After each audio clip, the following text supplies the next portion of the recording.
Hi, this is Rob, and glad to be with you today.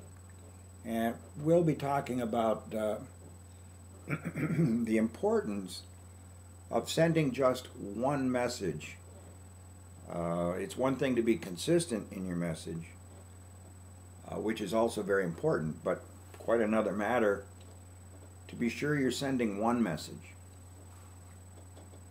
I don't know how many of you out there are at work and or have worked and have a supervisor or a boss. Sometimes you might even have found yourself in a position where you had to answer to more than one person. I want you to take a minute and think about, if that's true for you, how was that? One boss comes in and says one thing, another boss comes in and says the other. I know in the corporate consulting work that I do, it's not uncommon for people to be really frustrated because they're working for two bosses. That never works. It doesn't work in the corporate world, and it certainly doesn't work at home. We often ask our children to decide, well, who's right this time? Who should I listen to? And who do you think your children will listen to?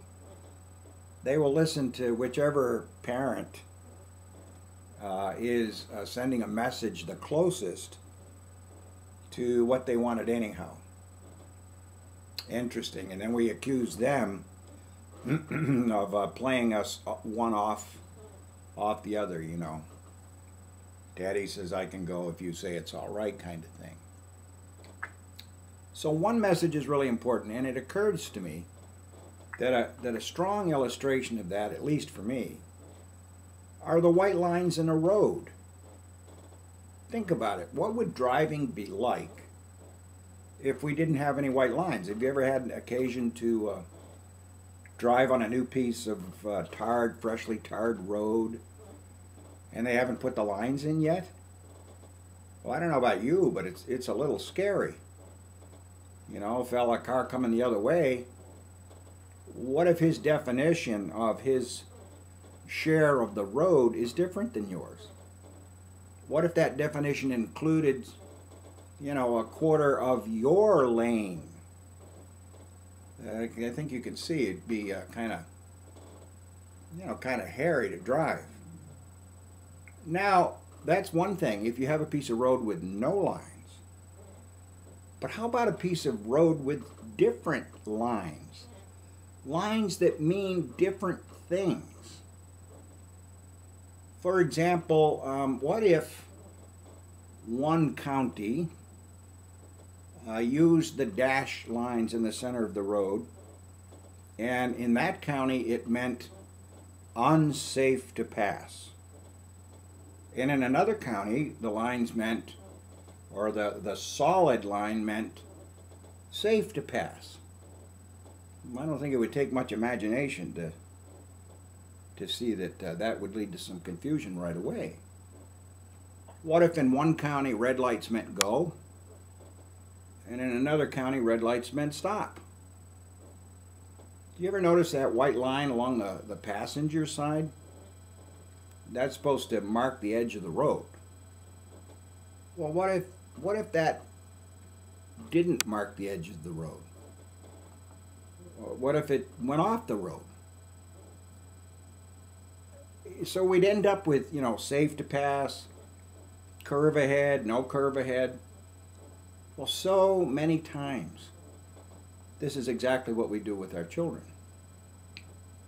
And they not only get frustrated because they're constantly banging into one parent or the other, but they finally, the smart ones, and your children are smart, the smart ones finally figure out that these lines, not only do they not make sense, they're dangerous.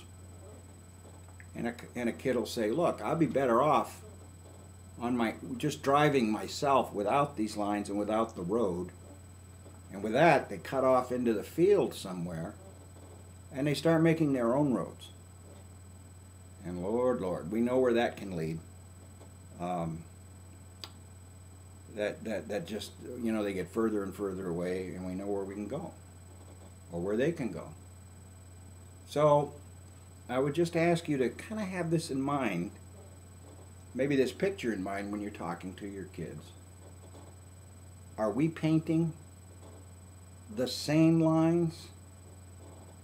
Doesn't really matter which lines so much, but you've got to be painting the same lines, or your children will start painting their own, finding their own roads way before their time. Points to ponder. Thanks. Talk to you later. Bye-bye.